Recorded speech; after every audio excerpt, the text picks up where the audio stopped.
बहुत बहुत स्वागत है आप सभी का study with Swati YouTube channel पर। दोस्तों, आज के अपने इस वीडियो में हम बात करेंगे यूपी टेट, सी टेट और अगर हम बात करें सुपर टेट। तो यहाँ पर आप देख पा रहे हैं ये आपका हिंदी सब्जेक्ट है। हिंदी सब्जेक्ट की बात करें तो हिंदी में कवि और उनकी रचनाओं के बारे में क्वेश्चन बहुत आते हैं। अगर हम बात करें यूपी टेट की, खासकर आपका यूपी टेट में कम से कम 4 से 5 नंबर का कवि और उनकी रचनाओं से संबंधित प्रश्न पूछ लिया जाता है। और अगर हम बात करें सुपर टेट की, तो सुपर टेट के लिए भी ये वीडियो बहुत इंपॉर्टेंट है। आने वाले सुपर टेट में क्वेश्चन पूछे जा सकते हैं हिंदी सब्जेक्ट से, यहाँ पर कवि और रचनाओं से संबंधित। और सीटेट में जो है 1-2 नंबर का पूछता है, ज़्यादा नहीं। तो सीटेट की दिक्कत नहीं है। अगर हम यूपी टेट और सुपर टेट की बात करें तो वीडियो यूपी टेट और सुपर टेट वाले स्टूडेंट्स के लिए बहुत इंपॉर्टेंट है। इसके प्रीवियस वीडियो में हमने लगभग 76 नंबर तक की क्वेश्चंस को लेकर के बात कर ली थी, जिसमें से काफ़ी सारे आपको ऐसे प्रश्न मिलेंगे जो यूपी टेट में पूछे गए हैं या फिर सुपर टेट में पूछे गए हैं। तो दोस्तों, यहाँ पर आज के अपने इस वीडियो को हम शुरू कर रहे हैं क्वेश्चन नंबर 76 से। ऑलरेडी हम 75 तक बात कर चुके हैं। दोस्तों, आप सभी को पता है यूपी टेट का जो पेपर है उसकी जो डेट आई है वह है आपकी 23 जनवरी। नई डेट 23 जनवरी 2022 बताई जा रही है। पेपर लीक हो जाने की वजह से यूपी टेट जो है वो दोबारा कराया जाएगा। यहाँ पर अगर हम कोविड की बात करें तो हो सकता है कोविड की वजह से ना भी हो पेपर, और हो सकता है हो भी जाए। तो इसके लिए आप इतना ध्यान मत रखिए इन चीज़ों का कि होगा कि नहीं होगा, क्योंकि सुपर टेट आप सभी को पता है 17,000 पदों पर जो भर्ती नहीं आ रही है, उसके लिए हिंदी सब्जेक्ट के लिए आप इस चीज़ों को देख सकते हैं, इन चीज़ों को पढ़ सकते हैं, क्योंकि कवि और रचनाएं इनसे संबंधित प्रश्न लगभग हर कॉम्पिटिटिव एग्जाम में पूछ ही लेता है। तो चलिए दोस्तों, शुरू करेंगे आज के अपने इस वीडियो को। क्वेश्चन नंबर 76 से पूछा है, ध्रुव स्वामिनी नाटक के रचयिता हैं। कौन है ध्रुव स्वामिनी नाटक के रचयिता? आपके ऑप्शन दिए हैं, आपको आंसर बताना है। तो दोस्तों, अगर हम बात करें, हिंदी नाटक के सम्राट कहे जाते हैं जयशंकर प्रसाद। इनकी जो नाटक है बहुत फेमस है। अगर हम बात करें जयशंकर प्रसाद जी के बारे में, प्रसाद जी के बारे में मैंने कई सारी बातें बताई हैं इसके प्रीवियस वीडियो में। इनकी जो इम्पोर्टेंट रचनाएं हैं, कहानियां हैं, ठीक है, उपन्यास हैं, उनको आप जरूर देख लेना, क्योंकि जयशंकर प्रसाद से काफी क्वेश्चन पूछे जाते हैं। चलिए दोस्तों, बढ़ते हैं अगले प्रश्न की तरफ, जो कि है हमारा 77 नंबर का। 77 नंबर पूछा है कि कविता क्या है, निबंध के रचनाकार हैं। कविता क्या है, इस निबंध के रचनाकार कौन है, यही आपसे प्रश्न पूछ रहा है। तो दोस्तों, अगर हम बात करें आचार्य रामचंद्र शुक्ल जी की, तो कविता क्या है, यह इनका एक निबंध है। करेक्ट आंसर यहाँ पर सी हो जाएगा। इनके बारे में भी मैंने काफी सारी चीजें प्रीवियस वीडियो में बता रखी हैं, तो प्रीवियस वीडियो जरूर चेक करें। 3 पार्ट आ चुके हैं प्रीवियस वीडियो के। आज का ये हमारा चौथा पार्ट है, ये ध्यान रखिएगा। क्वेश्चन नंबर 78 है, गंगा छवि वर्णन कविता के रचनाकार हैं। गंगा छवि वर्णन कविता के रचनाकार कौन है, आपको बताना है। तो यहाँ पर आप ऑप्शन देख पा रहे हैं। आंसर की बात कर लेते हैं। तो यहाँ पर गंगा छवि वर्णन कविता जो है वह है भारतेंदु हरिश्चंद्र जी की, ठीक है। यह छायावादी युग के कवि माने जाते हैं। इनके बारे में मैंने सब कुछ बता रखा है। चलिए देख लेते हैं 79 नंबर का क्वेश्चन। क्वेश्चन नंबर 79 पूछा है, अनाम दास का पोथा उपन्यास के रचयिता है। मोस्ट इम्पॉर्टेंट प्रीवियस वीडियो की अगर हम बात करें 2017, 18, 16, इन सभी के जो प्रैक्टिस सेट हैं यूपी टेट के मैंने डाल दिए हैं। उनमें कहीं ना कहीं आपको ये दिखने को मिल जाएगा, अनाम दास का पोथा उपन्यास के रचयिता। तो कौन है आपको बताना है। तो करेक्ट आंसर की बात करें 79 का करेक्ट आंसर हो जाएगा सी, हजारी प्रसाद द्विवेदी। द्विवेदी जो है वो अनाम दास पोथा उपन्यास के रचयिता हैं।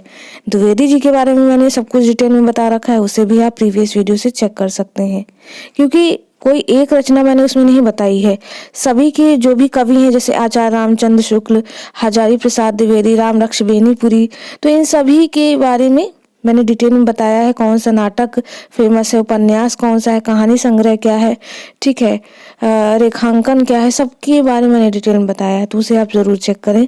क्वेश्चन नंबर 80 देख लेते हैं। क्वेश्चन नंबर 80 पूछा है, भिक्षुक कविता जो है, भिक्षुक वह किसकी है, यानी उसके रचनाकार कौन है, रचयिता कौन है। अगर हम बात करें भिक्षुक कविता की, तो यहाँ पर 80 की बात करें, 80 का करेक्ट आंसर डी हो जाएगा सूर्यकांत त्रिपाठी निराला जी। कभी कभी पेपर में इनका पूरा नाम पूछ लेता है कि निराला जी का पूरा नाम क्या है, तो सूर्यकांत त्रिपाठी निराला इनका पूरा नाम है और भिक्षुक कविता जो है इनके द्वारा ही रचित है। इनके बारे में भी मैंने डिटेल में बात कर ली है प्रीवियस वीडियो में। वहीं अगर हम बात करें पंत जी का पूरा नाम क्या है, तो इनका नाम है सुमित्रा नंदन पंत करके पूरा नाम है। वहीं प्रसाद जी तो जयशंकर प्रसाद, इनको प्रसाद के नाम से भी जानते हैं, ठीक है। महादेवी वर्मा, इनकी गिल्लू बहुत फेमस है, इसको आप जरूर पढ़ लीजिएगा अपने एग्जाम के लिए। बढ़ते हैं अगले क्वेश्चन की तरफ जो कि है 81 नंबर का।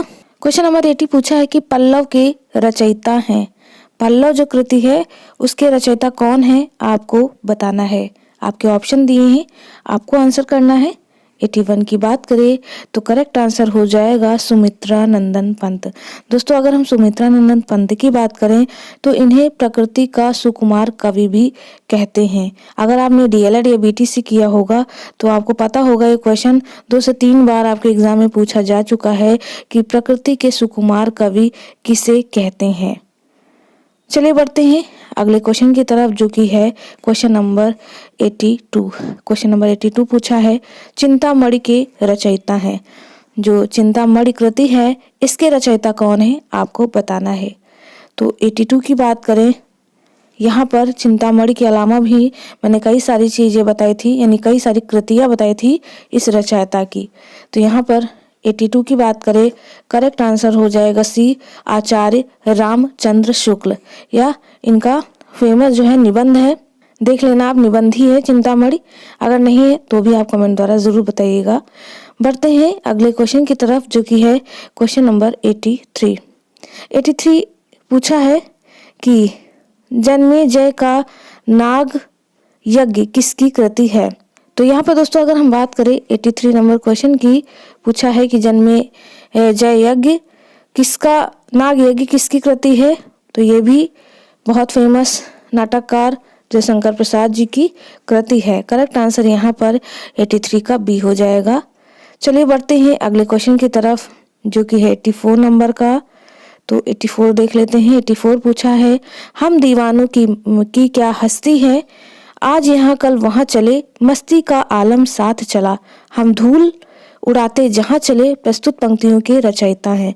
तो ये जो पंक्ति दी है इतनी प्यारी सी, इसके रचनाकार कौन है। देखिए पंक्तियां वगैरह भी बहुत पूछता है, तो इनको भी आप ध्यान में रखिएगा। यहाँ पर उन पंक्तियों को मैंने शामिल किया है जो कि आपके एग्जाम में पूछी जा सकती हैं या कहीं ना कहीं आई भी हैं, क्योंकि ये पीडीएफ जो है 184 पेज की है और हमारा पेज नंबर अगर हम बात करें तो यहाँ पर 50 शो हो रहा है, आप देख पा रहे हैं ये 50 नंबर पे हैं अभी हम। तो काफ़ी सारी आपको कवि और रचनाओं से संबंधित प्रश्न मिल जाएंगे। लगभग आप इसे अपने यूपी टेट और सुपर टेट के लिए कंप्लीट कर सकते हैं। डेली वीडियोस मिलते हैं जिसमें हम 25 कवि और कृतियों को लेकर के बात करते हैं, ज़्यादा टाइम भी नहीं लगता है, ठीक है। तो यहाँ पर अगर हम बात करें हम दीवानों की क्या हस्ती है, आज यहाँ कल वहाँ चले, मस्ती का आलम साथ चला, हम धूल उड़ाते जहाँ चले, यह है भगवती चरण वर्मा जी की पंक्ति। करेक्ट आंसर यहाँ पर आपका 84 का बी हो जाएगा। बढ़ते हैं अगले प्रश्न की तरफ जो कि है 85 नंबर का। क्वेश्चन नंबर 85 पूछा है कि निम्नलिखित में से सबसे पहले अपनी आत्मकथा हिंदी किसने लिखी। अगर हम बात करें यहाँ पर कि सबसे पहले अपनी आत्मकथन हिंदी किसने लिखी है, तो करेक्ट आंसर आपका ए हो जाएगा, वह है डॉक्टर श्याम सुंदर दास, ठीक है।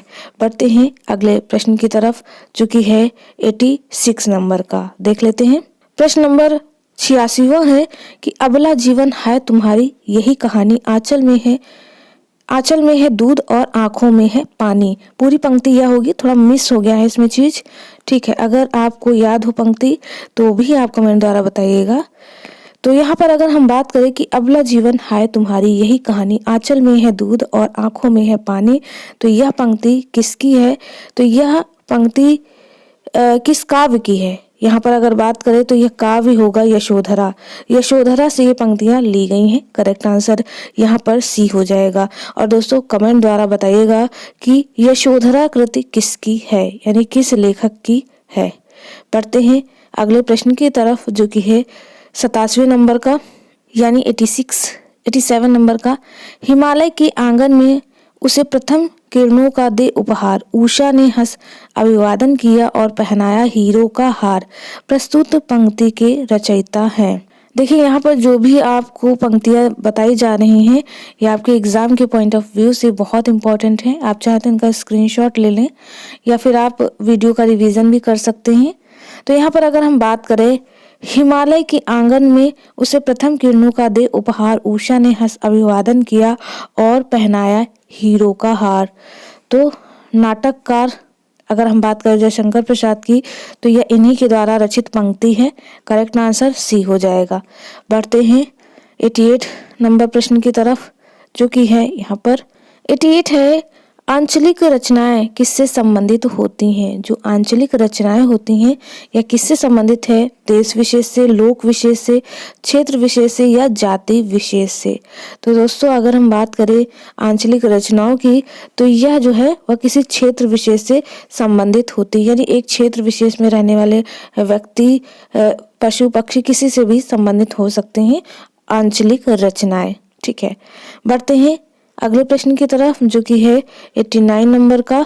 89 पूछा है कि निर्गुण भक्ति काव्य का प्रमुख कवि है। अगर हम निर्गुण भक्ति की बात करें तो इस काव्य का प्रमुख कवि कौन है, आपको बताना है। देखिए सगुण भक्ति और निर्गुण भक्ति दो काव्य हैं, तो इसमें आपको निर्गुण भक्ति काव्य के प्रमुख कवि कौन है, उनका नाम बताना है। तो 89 की बात करें तो करेक्ट आंसर यहाँ पर आपको सी देखने को मिलेगा। निर्गुण भक्ति काव्य का प्रमुख कवि जो है वह कबीर दास को माना जाता है। ठीक है, पढ़ते हैं अगले प्रश्न की तरफ, जो कि है 90 नंबर का प्रश्न। तो यहाँ पर देख लेते हैं प्रश्न नंबर जो है आपका 90 है। श्रद्धा किस कृति की नायिका है। अगर हम बात करें श्रद्धा की, तो श्रद्धा किस कृति की नायिका है, आपको बताना है। तो 90 नंबर प्रश्न की बात हो गई। तो आंसर भी देख लेते हैं। करेक्ट आंसर यहाँ पर आपको कामायनी मिलेगा। कामायनी जयशंकर प्रसाद द्वारा रचित जो है आपकी कृति है। ठीक है, तो आपको यहाँ पर बताना है कि जो कामायनी है यह एक नाटक है, निबंध है या फिर कुछ और है। इसे आप अगर पढ़ रहे हैं तो कमेंट द्वारा जरूर बताइएगा। इससे आपका जो कहते हैं ना मेमोरी लेवल वो तेज होता है, इसलिए यहाँ पर हम बीच बीच में प्रश्न कर लेते हैं। 91 नंबर का प्रश्न देख लेते हैं। प्रश्न नंबर 91 है 91। तरुवर फल नहीं खात है, सरवर पिए ही न पान। यानी जो तरुवर है, तरु मतलब क्या होता है, वृक्ष होता है। वो अपने जो वृक्ष है वह अपना फल खुद नहीं खाता, और सरवर जो है वह अपना पानी खुद नहीं पीता। तो इस प्रस्तुत पंक्ति के रचयिता कौन है। ये जो पंक्ति दी है यह किस रचनाकार की है या कवि की है, आपको बतानी है। तो यहाँ पर 91 की बात करें, आप खुद से भी इन प्रश्नों का आंसर करने की कोशिश करें। तो चलिए जान लेते हैं 91 का होगा करेक्ट आंसर यहाँ पर ए, रहीम दास जी की यह पंक्ति है। पंक्तियां जो बताई जा रही हैं बहुत इंपॉर्टेंट है, इन्हें आप जरूर ध्यान में रखिएगा। बढ़ते हैं 92 नंबर प्रश्न की तरफ। 92 नंबर प्रश्न पूछा है कि तरनी तनुजा तट तमाल तरवर बहुछाए प्रस्तुत पंक्ति के रचयिता हैं। जो यह पंक्ति है यह किस रचनाकार की है, आपको बतानी है। यहाँ पर अगर हम तरनी तनुजा तट तमाल तरवर बहुछाए, इसमें अगर अलंकार की बात करें तो इसमें जो आपको अलंकार देखने को मिलेगा वह है अनुप्रास अलंकार, क्योंकि ये बहुत फेमस अलंकार है। ये जो पंक्ति है बहुत फेमस है। इस पंक्ति से अलंकार कई बार आए हैं। तो यहाँ पर ता जो वर्ण है उसकी आवृत्ति बहुत बार हुई है, तरनी तनुजा तट तमाल तरुवर बहुछाए। तो इसमें अनुप्रास जहाँ वर्णों की आवृत्ति बार बार होती है। यहाँ पर अगर बताना है आपको यहाँ पर आपको बताना है कि इस पंक्ति के रचयिता या रचनाकार कौन है। तो यहाँ पर बिल्कुल छायावादी कवि, करेक्ट आंसर ए हो जाएगा। भारतेंदु हरिश्चंद्र जी की यह पंक्ति है। बढ़ते हैं 93 प्रश्न की तरफ, जो कि है यहाँ पर बुंदेले हर बोलो के मुंह हमने सुनी कहानी थी, खूब लड़ी मर्दानी वह तो झांसी वाली रानी थी। यह पंक्ति भी बहुत फेमस है दोस्तों, यह भी आपके एग्जाम में कई बार पूछी गई है। तो यहाँ पर अगर हम बात करें, बुंदेले हर बोलों के मुंह हमने सुनी कहानी थी, खूब लड़ी मर्दानी वह तो झांसी वाली रानी थी। इस पंक्ति के रचयिता, तो करेक्ट आंसर आपको सी मिलेगा, सुभद्रा कुमारी चौहान जी हैं। ठीक है, इन्होंने ही यह कृति लिखी है झांसी की रानी से संबंधित। बढ़ते हैं अगले प्रश्न की तरफ, जो कि है 94 नंबर का। देख लेते हैं इसे भी। 94 पूछा है, मुझे तोड़ लेना वनमाली उस पथ में देना तुम फेंक, मातृभूमि पर शीश चढ़ाने जिस पथ जामे वीर अनेक। प्रस्तुत पंक्ति किसकी है आपको बतानी है। यह आपकी शायद हाई स्कूल, अगर हम स्टैंडर्ड की बात करें तो उसमें आपको ये पंक्ति देखने को मिलेगी कि मुझे तोड़ लेना वनमाली उस पथ में देना तुम फेंक, मातृभूमि पर शीश चढ़ाने जिस पथ जामे वीर अनेक। तो इस पंक्ति के जो रचनाकार हैं, करेक्ट आंसर आपको डी मिलेगा, माखन लाल चतुर्वेदी जी हैं। यह भी बहुत फेमस जो है पंक्ति है, यह कविता है, कविता संग्रह इससे लिया गया है। ठीक है, माखन लाल चतुर्वेदी इसके रचनाकार है। बढ़ते हैं 95 प्रश्न की तरफ। प्रश्न नंबर 95 है कि भूषण की कविता का प्रधान स्वर है, मतलब जो भूषण जी हैं उनकी कविता का प्रधान स्वर क्या है वो आपको बताना है। तो 95 प्रश्न की बात करें, यहाँ पर करेक्ट आंसर बी हो जाएगा, प्रशस्ति परक। प्रशस्ति परक कविता प्रधान स्वर है किसका, भूषण की कविता का। ठीक है, प्रश्न नंबर 96 है, अपभ्रंश में कृष्ण काव्य के प्रणेता हैं। जो अपभ्रंश है इसमें कृष्ण काव्य के प्रणेता कौन है आपको बताना है। तो 96 की बात करें, करेक्ट आंसर जो है वह आपका हो जाएगा यहाँ पर ए, पुष्पदंत। अपभ्रंश में कृष्ण काव्य के प्रणेता पुष्पदंत हैं। बढ़ते हैं अगले प्रश्न की तरफ, जो कि है 97 नंबर का। पूछा है, प्रथम सूफी प्रेमाख्यान कवि के रचयिता हैं। प्रथम सूफी प्रेमाख्यान कवि के रचयिता कौन है आपको बताना है। तो इनकी भी कई सारी फेमस कृतियां हैं। अगर हम बात करें मुल्ला दाऊद की, तो प्रथम सूफी प्रेमाख्यान कवि के रचयिता मुल्ला दाऊद है। करेक्ट आंसर यहाँ पर आपको 97 का सी मिल जाएगा। बढ़ते हैं 98 नंबर प्रश्न की तरफ। पूछा है, हिंदी के प्रथम गद्यकार हैं। इनमें से हिंदी के प्रथम गद्यकार कौन है आपको बताना है। तो यहाँ पर 98 की बात करें तो करेक्ट आंसर आपको बी देखने को मिलेगा, लल्लू लाल। हिंदी के प्रथम गद्यकार जो है वह है लल्लू लाल। बढ़ते हैं 99 नंबर प्रश्न की तरफ, जो कि है कि हिंदी के प्रथम प्रकाशित पत्र का नाम है। जो हिंदी का प्रथम प्रकाशित पत्र है उसका नाम क्या है। तो यहाँ पर हम बात करें अगर हिंदी के सर्वप्रथम प्रकाशित पत्र का नाम, तो वह है उदंत मार्तंड। करेक्ट आंसर यहाँ पर आपको बी देखने को मिलेगा। जान लेते हैं उदंत मार्तंड का शाब्दिक अर्थ क्या है, प्रकाशन कब से कब हुआ। ठीक है, तो यहाँ पर आप सॉल्यूशन में देख पा रहे हैं चीजें। उदंत मार्तंड शाब्दिक अर्थ होता है समाचार सूर्य, या कह सकते हैं कि बिना दांत का बाल सूर्य। हिंदी का प्रथम समाचार पत्र था। इसका प्रकाशन जो है वह 30 मई करके दिया है, 30 मई 1823 ईस्वी में कलकत्ता से एक साप्ताहिक पत्र के रूप में शुरू हुआ था। कलकत्ता के कोलू टोला नामक मोहल्ले की 37 नंबर आमड़ तल्ला गली से जुगल किशोर शुक्ल ने सन यहाँ पर दिया है 1823 में उदंत मार्तंड नामक एक हिंदी साप्ताहिक पत्र निकालने का आयोजन किया।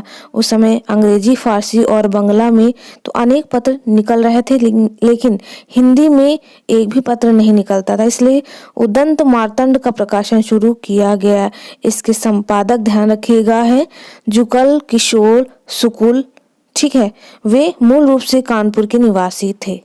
तो इतनी सारी महत्वपूर्ण चीजें हो गई उदंत मार्तंड पत्रिका के बारे में। बढ़ते हैं प्रश्न नंबर 100 की तरफ, तो इसे भी देख लेते हैं। 100 नंबर का प्रश्न है कि छायावाद के प्रवर्तक का नाम। देखिए, मैंने कई बार बताया छायावादी प्रवर्तक कौन है। ठीक है, तो यहाँ पर अगर हम बात करें छायावादी प्रवर्तक की, तो जयशंकर प्रसाद महोदय भी हैं। इसके अलावा मैंने कई सारे छायावादी प्रवर्तकों के नाम बताए हुए हैं, उन्हें भी आप ध्यान में रखिएगा।